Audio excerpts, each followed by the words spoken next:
উপমান কবিতা রথীন্দ্রনাথ মজুমদার। একটা মন্তব্যে তোমায় দেখার তৃষ্ণা আমায় নিয়েছিল স্বপনে। হালকা সাজের মাঝে গাঢ় রঙের খয়েরি ঠোঁট আভরণে তুমি এসেছিলে হালকা গোধূলি রঙের শাড়ি পরে। ঠোঁটের রং ছিল জ্বলন্ত, তার পিছনে ছিল ঠোঁটের উপরে থাকা কালো পশমের রাজত্ব। চোখ তোমার জ্বলন্ত আভা দিয়েছে মনে প্রেমময় প্রভা।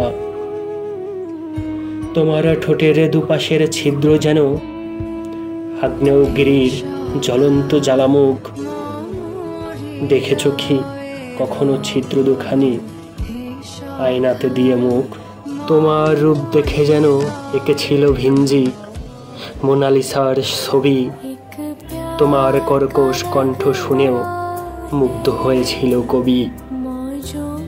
কবিতার মতোই বাসে আছে সে ভালো, মন চাইলেও কাছে পাইবে, স্বপনে জ্বালিবে আলো।